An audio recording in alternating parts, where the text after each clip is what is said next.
जितनी बार पढ़ो उतनी बार जिंदगी का सबक दे जाती है ये कहानी। जीवन के 20 साल हवा की तरह उड़ गए। फिर शुरू हुई नौकरी की खोज। ये नहीं वो, दूर नहीं पास, ऐसा करते करते 2-3 नौकरियां छोड़ते एक तय हुई। थोड़ी स्थिरता की शुरुआत हुई। फिर हाथ आया पहली तनख्वाह का चेक। वह बैंक में जमा हुआ और शुरू हुआ अकाउंट में जमा होने वाले शून्यों का अंतहीन खेल। 2-3 वर्ष और निकल गए। बैंक में थोड़े और शून्य बढ़ गए। उम्र 25 हो गई और फिर विवाह हो गया। जीवन की राम कहानी शुरू हो गई। शुरू के 1-2 साल नर्म, गुलाबी, रसीले, सपनीले गुजरे। हाथों में हाथ डालकर घूमना फिरना, रंग बिरंगे सपने।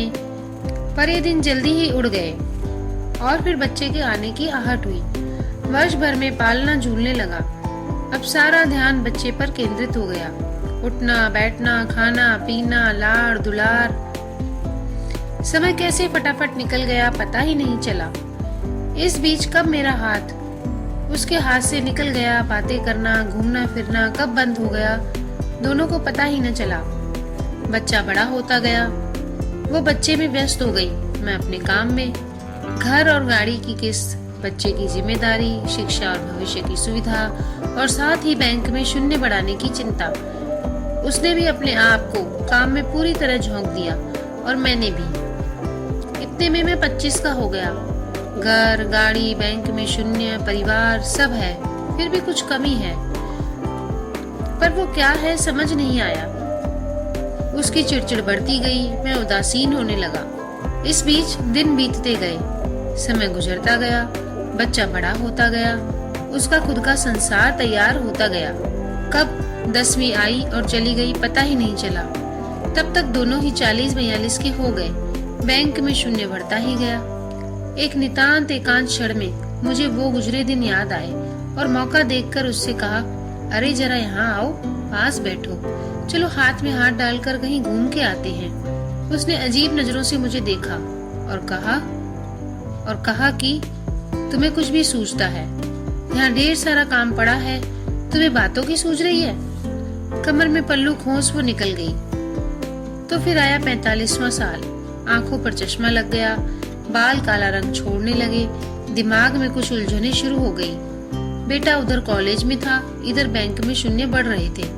देखते ही देखते उसका कॉलेज खत्म। वह अपने पैरों पे खड़ा हो गया। उसके पंख फूटे और उड़ गया परदेश। उसके बालों का काला रंग भी उड़ने लगा। कभी कभी दिमाग साथ छोड़ने लगा। उसे चश्मा भी लग गया।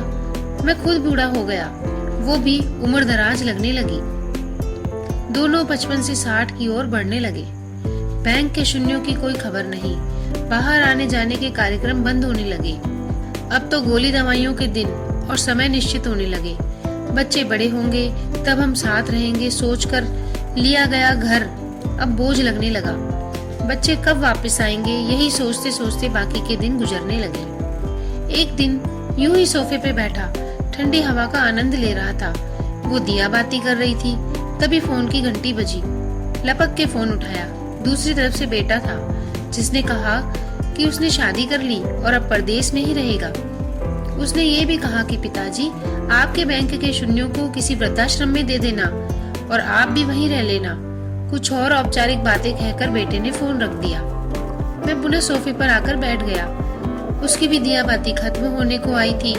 मैंने उसे आवाज दी, चलो आज फिर हाथों में हाथ लेके बात करते हैं। वो तुरंत बोली, अभी आई। मुझे विश्वास नहीं हुआ। चेहरा खुशी से चमक उठा, आंखें भर आई, आंखों में आंसू गिरने लगे और गाल भीग गए। अचानक आंखों की चमक फीकी पड़ गई और मैं निस्तेज हो गया हमेशा के लिए। उसने शेष पूजा की और मेरे पास आके बैठ गई। बोलो, क्या बोल रहे थे? लेकिन मैंने कुछ नहीं कहा। उसने मेरे शरीर को छूकर देखा। शरीर बिल्कुल ठंडा पड़ गया था। मैं उसकी ओर एकटक देख रहा था।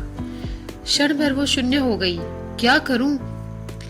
उसे कुछ समझ नहीं आया, लेकिन 1-2 मिनट में ही वो चैतन्य हो गई।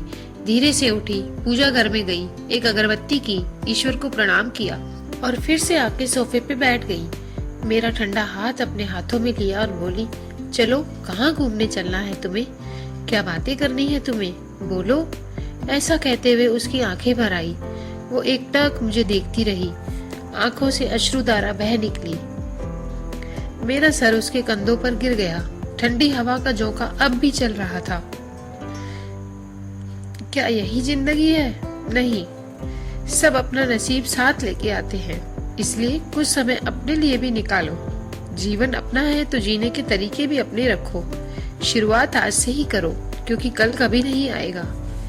अगर ये कहानी आपको कहीं ना कहीं दिल को छुई है तो प्लीज इस चैनल को सब्सक्राइब कर लीजिए, लाइक कर लीजिए। ऐसे ही और कहानियों में फिर से मिलेंगे। तब तक नमस्कार दोस्तों।